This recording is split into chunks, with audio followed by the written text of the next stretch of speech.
Halo kawan pajak, apa kabar? Semoga selalu dalam keadaan sehat dan bersemangat ya. Selamat datang di Pakem Tax Podcast, podcast yang membahas seputar informasi perpajakan terkini persembahan KPP Pratama Jakarta Kemayoran khusus untuk kamu.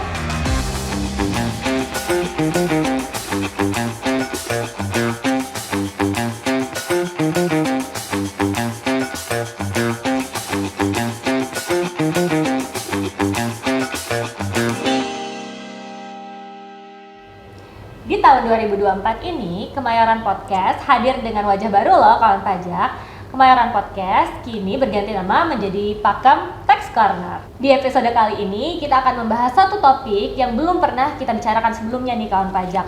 Nah, saya yakin sekali kawan pajak di sini ada yang belum pernah nih mendengar tentang topik kita yang satu ini. Ataupun bahkan ada juga yang sudah mendengar tapi masih penasaran. Nah, kira-kira topik apa ya? Nah, topik yang kali ini akan kita bahas adalah mengenai proses bisnis penilaian. Ayo, siapa yang udah pernah mendengar mengenai proses bisnis penilaian? Nah, kali ini kita kedatangan satu narasumber yang sangat berkompeten di bidang penilaian, yaitu Kak Umin. Halo Kak Umin, apa Halo kabar? Kak Windy, baik sekali kabarnya. Kak Windy apa kabar? Baik juga.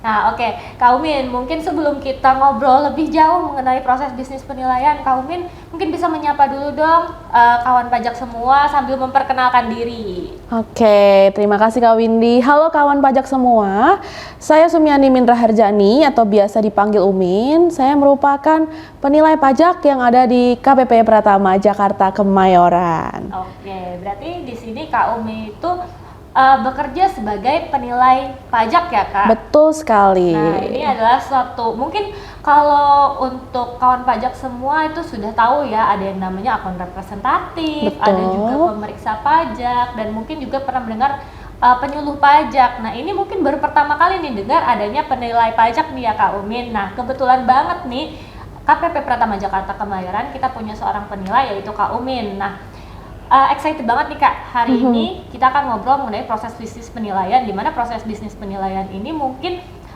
banyak kawan pajak yang belum tahu kan. Nah, saya juga di sini penasaran Kak, mungkin Kak Umin bisa nih menjelaskan kepada kawan pajak semua sebenarnya apa sih penilaian itu? Oke, terima kasih Kak Windy. Jadi kawan pajak semua, proses bisnis penilaian merupakan salah satu proses bisnis ya yang ada di Direktorat Jenderal Pajak. Di samping ada proses bisnis pemeriksaan, proses bisnis penagihan, dan juga proses bisnis pengawasan. Nah, untuk proses bisnis penilaian, kawan pajak mungkin bisa membuka peraturannya di PMK nomor 79 tahun 2023 tentang tata cara penilaian untuk tujuan perpajakan.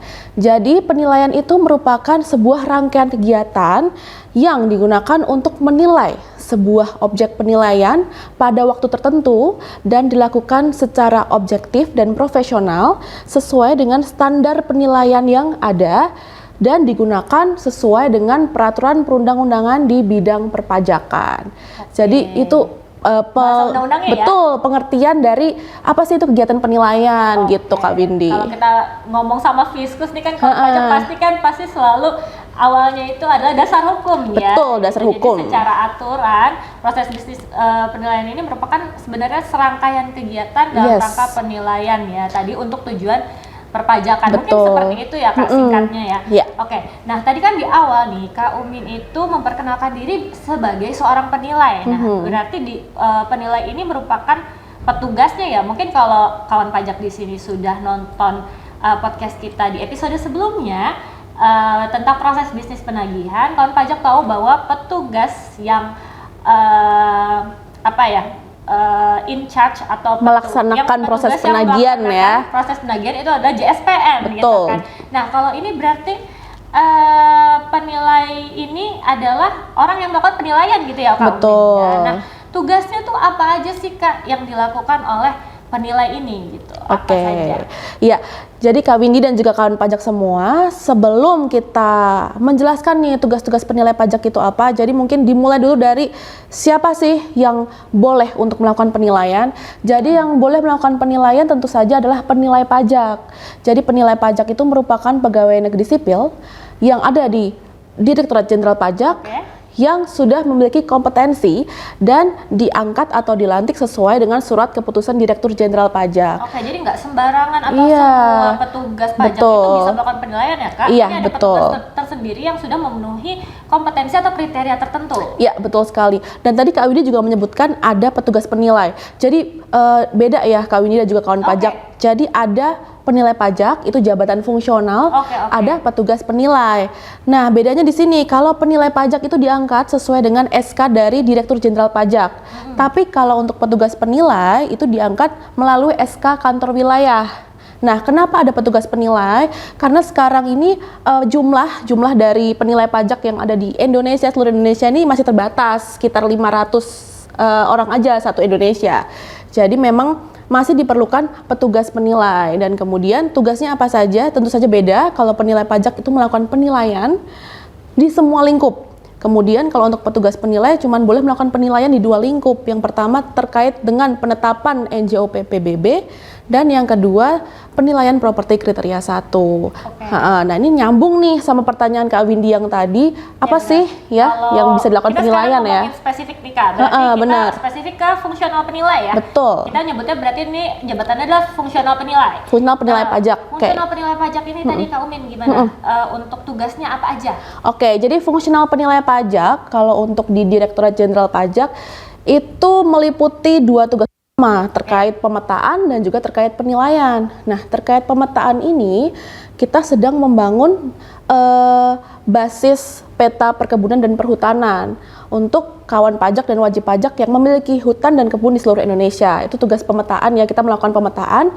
Kemudian kalau untuk penilaian, nah itu tadi ada penilaian-penilaian seperti penetapan NJOP PBB, kemudian ada penilaian properti, ada penilaian bisnis, dan juga ada penilaian aset tak berwujud, Kak Windy, seperti itu. Oh, oke Kak. Berarti tadi ini salah satu yang menarik tadi menentukan juga NJOP tadi ya. Iya, betul. NJOP ini kan kalau misalnya mungkin kawan pajak di sini ini agak melenceng sedikit nggak apa-apa ya? Boleh.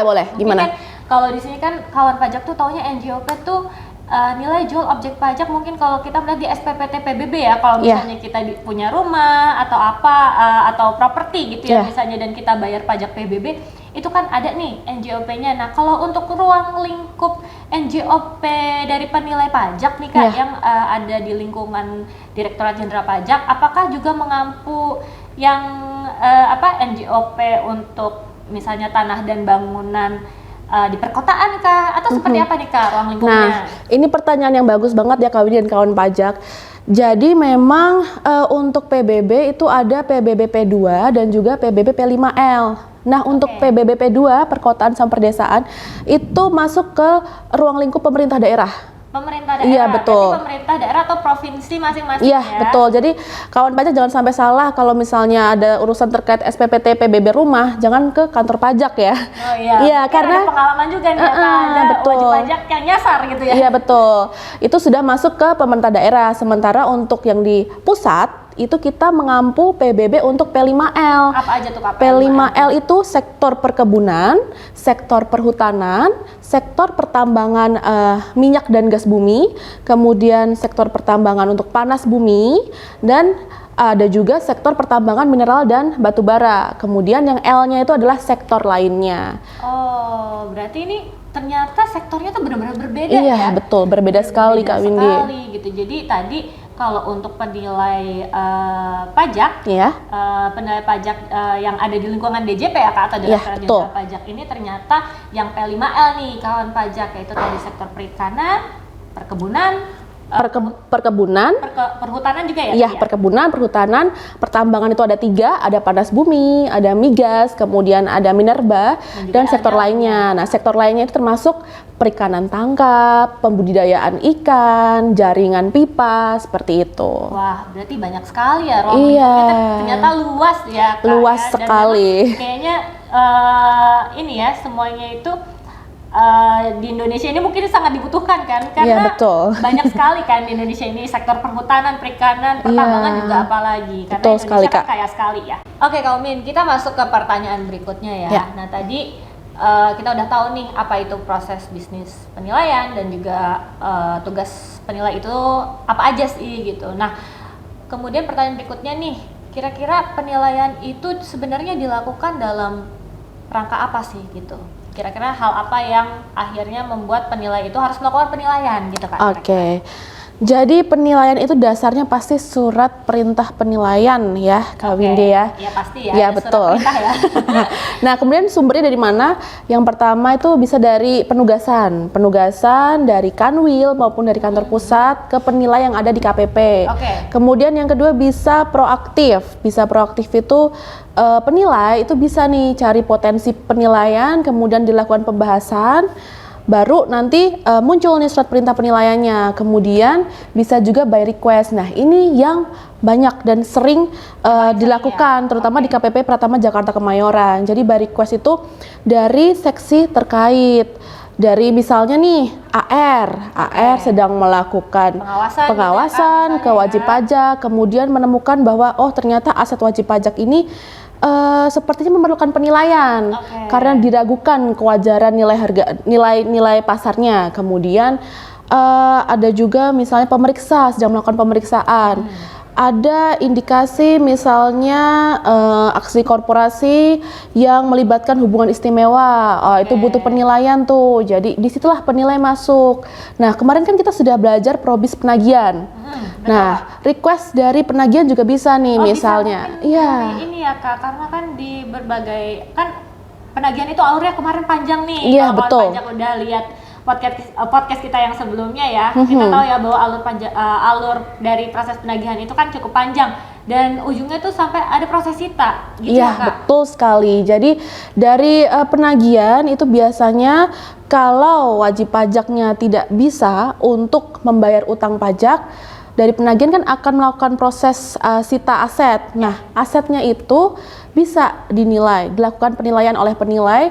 Fungsinya untuk apa? Untuk menilai kira-kira aset ini sebanding tidak, sebanding tidak dengan utang pajaknya. Jadi seperti itu Kak, bagaimana penilai ini melakukan penilaian itu dari penugasan, bisa dari proaktif dan juga by request. Berarti sebenarnya macam-macam ya? Iya betul. Apa namanya? Alasannya gitu ya, kenapa sih penilai pajak ini harus melakukan penilaian terhadap aset dari wajib pajak.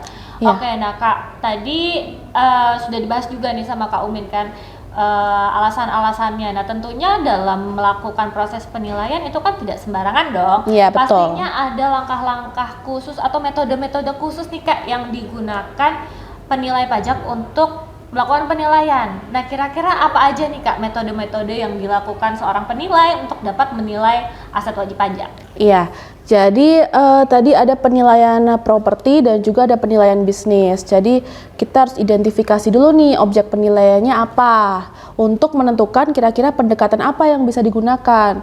Kalau untuk properti, penilaian properti itu ada 3 pendekatan Kak Windy dan kawan pajak. Jadi ada pendekatan pasar, kemudian ada pendekatan biaya dan juga ada pendekatan pendapatan. Kemudian kalau untuk penilaian bisnis juga ada 3 pendekatan, yaitu pendekatan data pasar, kemudian pendekatan aset dan juga pendekatan pendapatan. Jadi kalau untuk penilaian bisnis tidak ada pendekatan biaya ya. Kemudian metode-metodenya banyak banget dan mungkin dijelaskan secara sederhana aja kali ya Kak Windy. Iya Kak, mungkin ini sedikit pengetahuan nih untuk benar-benar kawan-kawan pajak semua yang menonton podcast ini ya. Mungkin ada juga nih kawan pajak yang masih mahasiswa gitu kan, yang masih belajar juga nih soal penilaian gitu Kak. Mungkin bisa dijelaskan secara singkat. Ya, jadi untuk penentuan pendekatan apa yang akan digunakan itu kita lihat dulu objek penilaiannya. Misalnya nih, kita ambil contoh yang gampang, kita harus menilai bangunan hotel. Bangunan hotel berarti kan masuk ke penilaian properti ya, karena bangunan. Nah, tadi kan penilaian properti ada 3 tuh, pendekatan data pasar, pendekatan biaya, dan pendekatan pendapatan. Kita lihat dulu nih, bangunan hotelnya ini mempunyai data pembanding tidak, yang sebanding dan juga sejenis. Dan minimal harus 3 ya, karena itu untuk melakukan proses penilaian dengan menggunakan pendekatan data pasar. Karena nanti data-data pembanding itu Kak Windy akan dilakukan adjustment melalui fisik, lokasi, waktu, seperti itu. Nah, kalau misalnya ada nih data pembandingnya, kita menggunakan pendekatan data pasar. Kemudian kalau misalnya tidak ditemukan data yang sebanding dan yang sebanding dan sejenis, kita lihat lagi bangunan hotel ini sudah beroperasi atau belum nih Kak Windy. Kalau misalnya belum beroperasi, oh berarti kita menilai bangunan hotelnya bisa menggunakan pendekatan biaya. Pendekatan biaya ini kita menggunakan metode yang namanya biaya pembangunan baru. Jadi kita hitung kira-kira kalau untuk membangun bangunan hotel seperti ini mengeluarkan biaya berapa. Nah itu ada data-datanya. Nah kemudian kalau kita lihat ini bangunan hotelnya sudah beroperasi, sudah mengeluarkan pendapatan, kita melakukan namanya pendekatan pendapatan, jadi penilaian dengan pendekatan pendapatan. Nah penilaian dengan pendekatan pendapatan ini banyak banget metodenya Kak Windy. Ada DCF, ada kapitalisasi langsung, tapi biasanya sih yang sering digunakan adalah metode DCF atau discounted cash flow. Jadi seperti itu. Saya seperti kembali ke kelas akuntansi ya. Iya, memang agak rumit ini, kita bisa kuliah kayaknya, kuliah umum gitu. Ya benar. Jadi ini untuk pengetahuan aja ya, betul. Pajak bahwa ternyata seorang penilai itu dalam melakukan penilaian itu menggunakan berbagai macam pendekatan dan juga metode-metode tertentu pastinya yang tadi ya mungkin juga disinggung di awal bahwa yang menjadi penilai itu pastinya sudah merupakan PNS di Direktorat Jenderal Pajak yang memiliki kompetensi tertentu dan kompeten gitu ya. Betul Kak Windy. Oke, Kak Umin, next question nih ya. Ini juga yang saya penasaran banget nih. Kira-kira seperti apa sih alur dari proses bisnis penilaian itu sendiri, dari mulai ininya ya, apa namanya, triggernya nih dari mana gitu, kemudian saat proses penilaian sampai nanti hasil akhirnya gitu. Apa sih Kak Umin kira-kira alurnya? Jadi untuk alurnya kita ambil contoh mungkin yang sering dilakukan di sini adalah by request ya Kak Windy ya. Jadi misalnya nih AR sedang melakukan pengawasan terhadap wajib pajak, kemudian menemukan sepertinya ada aset yang perlu dilakukan penilaian. Ya. Jadi nanti AR akan mengundang penilai untuk kita membahas dan berdiskusi bersama-sama terkait objek penilaian yang ditemukan oleh AR. Nah, kemudian nanti kalau ternyata objek penilaian itu memang bisa dinilai, itu akan dilanjutkan dengan proses penilaian. Nah, proses penilaian itu dimulai dari yang pertama adalah mengumpulkan bahan dan data. Setelah mengumpulkan bahan dan data, kita menentukan mau pendekatan apa nih yang digunakan, seperti yang tadi. Iya, kan ada banyak banget tuh ya Kak Windy, pendekatannya, metodenya, nah itu kita tentukan. Nah setelah menentukan pendekatan apa yang akan kita lakukan, jadi nanti kita mulai nih proses penilaiannya. Jadi bisa mungkin ke lapangan juga, visit objek penilaian, sampai memproses kertas kerjanya. Dengan berbagai metode yang tadi. Betul sekali. Ini ya, tergantung dari objek penilaiannya itu juga. Betul sekali. Nah nanti output dari penilaian adalah laporan penilaian, di mana di dalam laporan penilaian itu akan memuat nilai. Nah, itu nanti yang akan digunakan untuk AR atau mungkin pemeriksa pajak untuk diinformasikan kepada yang bersangkutan. Dalam hal ini pakai wajib pajak ya? Betul, bisa jadi himbauan, bisa jadi SKP, STP, seperti itu.